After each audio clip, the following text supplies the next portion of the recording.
বর্তমান সময়ে আপনি যদি ইউটিউবে সফলতা অর্জন করতে চান, তাহলে কিন্তু দর্শকদের মন জয় করার পরেই কিন্তু আপনাকে এগিয়ে যেতে হবে। আপনার কথা বলার স্টাইল বা আপনার ভিডিও কোয়ালিটি যদি ভালো না হয়, তাহলে কিন্তু দর্শকরা কখনোই আপনার চ্যানেলটাকে সাবস্ক্রাইব করবে না। কারণ বর্তমান ইউটিউবে একই টপিকের উপরে হাজার ভিডিও রয়েছে। এখন আপনার ভিডিও যদি নরমাল হয়, তাহলে কিন্তু দর্শকরা ক্লিক করবে আর বের হয়ে যাবে। আপনার ভিডিওটাতে কিন্তু ভালো পরিমাণে ভিউজ হবে না। আর যখনই একটা ভিডিওতে ভিউর সংখ্যা কম হবে, তখন কিন্তু সাবস্ক্রাইবার সংখ্যাও অনেক কম হবে। তাই আপনি যদি বর্তমান সময়ে দর্শকদের আকৃষ্ট করার মতো ভিডিও তৈরি করতে পারেন, তাহলে কিন্তু আপনার চ্যানেলটা খুব দ্রুত সময়ের ভিতরে এগিয়ে যাবে।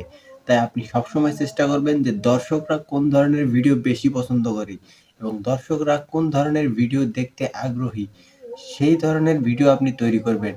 এবং সেই টপিকের উপরে আপনি ভিডিও তৈরি করতে পারলে আপনার চ্যানেলটা কিন্তু খুব দ্রুত সময়ের ভিতরে র‍্যাংক করে যাবে। একজন নতুন ইউটিউবার কিন্তু ক্যামেরার সামনে কথা বলার সময় বিভিন্ন ধরনের ভুল করে থাকে। তার মধ্যে একটা ভুল হচ্ছে তারা খুব তাড়াহুড়ো করে ভিডিও তৈরি করার চেষ্টা করে। অর্থাৎ খুব দ্রুত সময়ের ভিতরে কথা ডেলিভারি দেওয়ার চেষ্টা করে এবং অনেক ভুলভাল কথাও কিন্তু বলে ফেলে এবং তারা ভিডিওর এডিটিং ভালোভাবে করতে পারে না। যার ফলে কিন্তু তাদের যে ভুল তথ্য রয়েছে সেগুলো কিন্তু তাদের ভিডিওতে থেকেই যায়। যার ফলে তাদের ভিডিওটা কিন্তু প্রফেশনাল মনে হয় না। আপনি যখনই একটা পুরাতন চ্যানেলের ভিডিও দেখবেন, তখন কিন্তু তাদের সমস্ত বিষয় কিন্তু একদম প্রফেশনাল মনে হবে। কিন্তু যখনই আপনি একটা নতুন চ্যানেলের ভিডিওতে ক্লিক করবেন, সাথেই কিন্তু আপনি বুঝতে পারবেন যে এটা নতুন ইউটিউবারের ভিডিও, সেজন্যই তার ভিডিও কোয়ালিটি এরকম।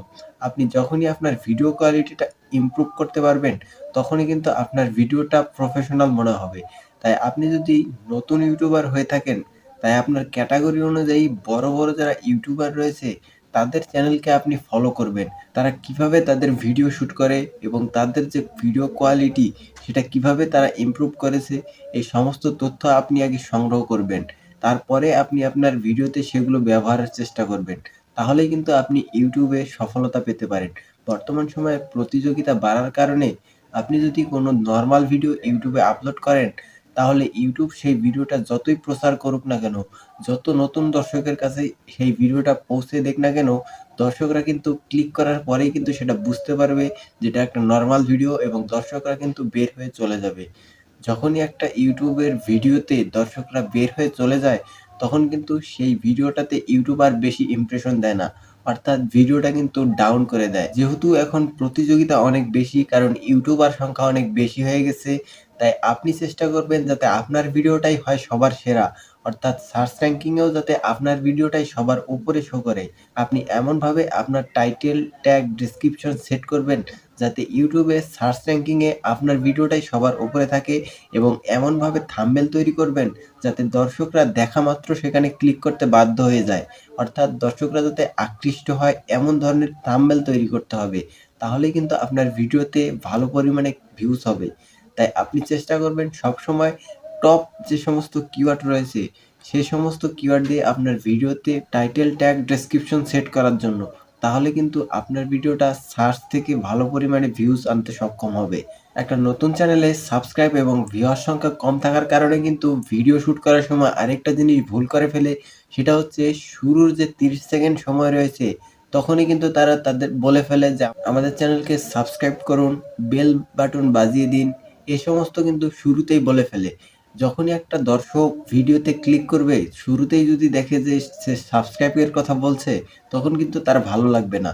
আপনি এমনভাবে আপনার ভিডিওটা শুট করবেন যাতে আপনার ভিডিওর যে মূল বিষয় রয়েছে, সেটা কিন্তু এই ৩০ সেকেন্ডের মধ্যেই তুলে ধরার চেষ্টা করবেন। তাহলেই কিন্তু দর্শকরা যে আরো ৩০ সেকেন্ড দেখার মতো আগ্রহ সৃষ্টি হবে এবং যখনই দর্শকরা একটা ভিডিও ১ মিনিটের উপরে সময় ধরে দেখবে, তখন কিন্তু আপনার ভিডিওর এভারেজ যে ভিউ ডিউরেশন রয়েছে, সেটা কিন্তু ভালো হবে এবং ইউটিউব যখন দেখবে যে একটা ভিডিওতে দর্শকরা বেশি সময় ধরে সেই ভিডিওটা দেখছে, তখন কিন্তু ইউটিউব সেই ভিডিওটাতে বেশি ইমপ্রেশন দিবে এবং বেশি প্রচার করা শুরু করবে। আর ইউটিউব যখন আপনার ভিডিওটাকে বেশি প্রচার করবে, তখন কিন্তু আপনাকে আর কিছু করতে হবে না। আপনার ভিডিওটা অটোমেটিক্যালি ইউটিউবে র‍্যাংক করে যাবে।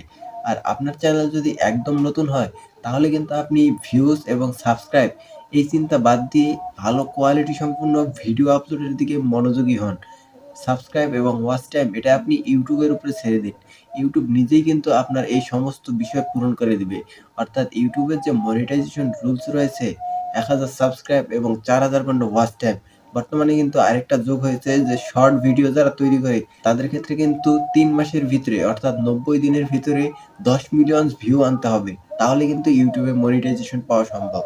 তাই আপনি যদি এই মনিটাইজেশন রুলস কমপ্লিট করতে যান তাহলে কিন্তু আপনার ভিডিও কোয়ালিটি শুরুর থেকে ভালো হবে না।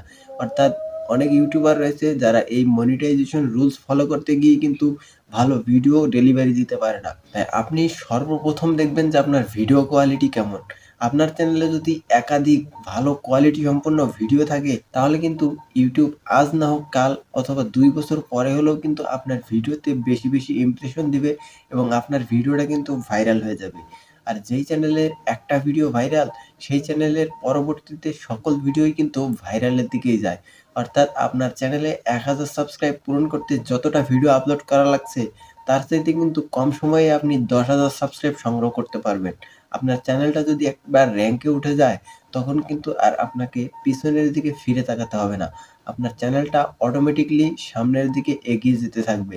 ইউটিউব সম্পর্কে বিস্তারিত জানতে আমাদের চ্যানেলকে সাবস্ক্রাইব করুন এবং বেল আইকন বাজিয়ে দিন। ধন্যবাদ।